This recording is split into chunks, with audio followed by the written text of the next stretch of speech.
ছয় নম্বর গুনাহ মোচনের উপায় হচ্ছে আপনি কাউকে নেকি হাদিয়া দেন। দুনিয়ার তো হাদিয়া অনেক দিচ্ছে, যে যাকে ভালোবাসে তার জন্য কি হাদিয়া গিফট নিয়ে আসে, অথবা তার বাড়ি গেছেন, খালি হাতে যাবেন না। আমাদের দেশের ট্র্যাডিশন হচ্ছে কি, কারো বাড়ি গেলে আত্মীয় স্বজন কুটুম বাড়ি, বিশেষ শ্বশুর বাড়ি, খালি হাতে যেতে পারবেন? মিষ্টি বাঁধতে হবে, না ফলমূল বাঁধতে হবে, তাই না? জি হ্যাঁ, না গেলে আপনি ছোট লোক, কিছু না নিয়ে গেলে ছোট লোক হয়ে গেলেন আপনি। আর তারপরে যাকে ভালোবাসেন মাঝে মধ্যেই তাকে হাদিয়া তোহফা গিফট দিতে আছেন। জি, তো আপনি নেকি হাদিয়া দেন, বিশেষ করে যাদের আমল বন্ধ হয়ে গেছে আর ও নেকি করতেই পারবে না, দুনিয়া থেকে চলে গেছে, তাদেরকে নেকি হাদিয়া দেন। যেটাকে আমাদের দেশের ভাষায় বলা হয় ইসালে সওয়াব। ইসাল মানে পৌঁছানো, আর সওয়াব মানে নেকি। আর ফার্সি পরিভাষাতে বলা, কারণ আমার ফার্সি প্রভাব দেশ না, ইন্ডিয়া, বাংলাদেশ, পাকিস্তান। সওয়াব রেসানি শুনেছেন তো বেদাতি সমাজে। সওয়াব মানে নেকি, আর রেসানি ফার্সি শব্দ। রেসান মানে ইসাল, পৌঁছানো।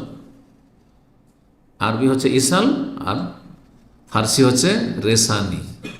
এই শব্দগুলো আরবিতে বা ফার্সিতেই আছে কিন্তু আমাদের, তাই না? নেকি উপঢৌকন দেওয়াকে বলে, হ্যাঁ বলেন না। তো যারা বলে তাদের ক্ষেত্রে একটি কথা জেনে রাখুন, তার অধিকাংশ বেদাতি পন্থায় নেকি পৌঁছায়, যার ফলে কোনো লাভ হয় না। যে পৌঁছায় তারও লাভ হলো না, আর যাকে দিল তারও লাভ হলো না। যেমন কোরআন খানি করে বক্সাবে, কোরআন খানি করে হাদিয়া দেবেন, এটা নেই। নবী সাল্লাল্লাহু আলাইহি ওয়াসাল্লাম, সাহাবারা কেউ করেননি। আপনি নামাজ পড়বেন, কেবল এই নামাজটা আমি বক্সে দিলাম, এই 1000 বার আমি জিকির করলাম, জিকিরটা আমি বক্সে দিলাম। বক্সা দেওয়া বলে না, বকশিস থেকে বক্সা দেওয়া মানে দান করে দিলাম, হ্যাঁ দিয়ে দিলাম, এটা নেই।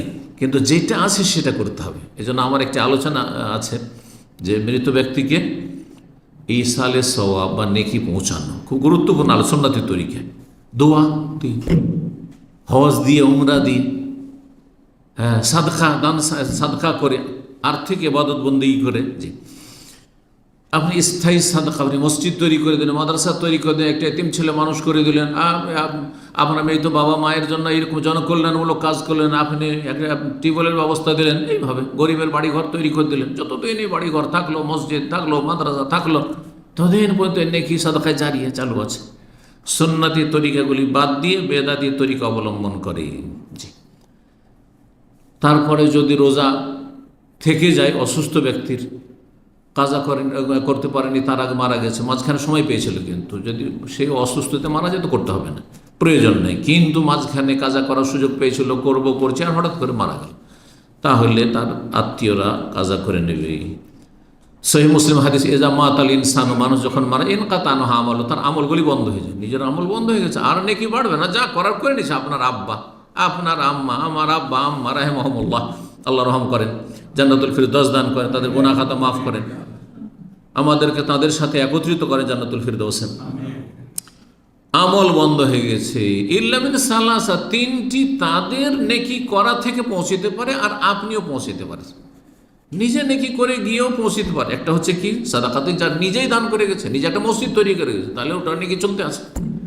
যেমন নেকি চলতে থাকে, গুনাহও চলতে থাকতে পারে। সিনেমা হল তৈরি করে গেছে, গ্রামে একটা পাপের জায়গায় তৈরি করে গেছে, হ্যাঁ গ্রামে এই পাপটা জানতো না, সেই পাপটা চালু করে গেছে, সেখানে কুপ্রথা চালু করে গেছে, বেদাত চালু করে গেছে, ও বেদাতের গুনাহ পৌঁছিতে আছে। একটা মাজার তৈরি করে গেছে, এই শিরকের গুনাহ তার বোঝার উপর আসতে আছে যারা করে গেছে সেখানকার। এই জন্য শুধু সাদকা জারিয়া নয়, যেমন নেকি জারিয়া হয় তেমন গুনাহও জারিয়া হয়, গুনাহও কন্টিনিউ হয়। সতর্ক সাবধান। আপনি ভালো রাস্তা খুলে যাবেন, মন্দ রাস্তা খুলবেন না আপনার জীবনে, আল্লাহ তৌফিক দান করুন। আও ইলমিন ইউনতাফা বিহি, যদি এলেম ছেড়ে যেতে পারেন, আলোচনা দিনই, আপনার মাধ্যমে 10টা লোক হেদায়েত হয়েছে, এই 10টা লোকের, হ্যাঁ একজনের 5জন 10জন করে সন্তান, আর এগুলো তো হইল, হেদায়েত হইল, যে তারা সহিহ আকীদা এসেছিল, তারা ধার্মিক হয়েছিল, তাদের ছেলে মেয়েরা ধার্মিক হইল, আর তারপরে তাদের মাধ্যমে যারা হেদায়েত হলো সবগুলি কিন্তু আপনার অ্যাকাউন্টে আসতে আছে, এক ভাগ করে, এক ভাগ আসতে আছে। তাহলে চিন্তা করুন, আপনার প্রথম 10 জন দিয়ে শুরু হলো, কিন্তু এই 10 জন থেকে এক একজন ধরেন যদি 10 জন করে তো কতজন হয়ে গেল? হাজার হাজার মানুষ উপকৃত হয়েছে আপনার এলেম দিয়ে। এইরকম লিখনি, যে কোনো এলেম ছেড়ে গেছেন, আওয়ালাদিন সালিহিন, অথবা নেক সন্তান রেখে গেছেন, নেক সন্তান, এটা আপনার জন্য সাদকা জারিয়া।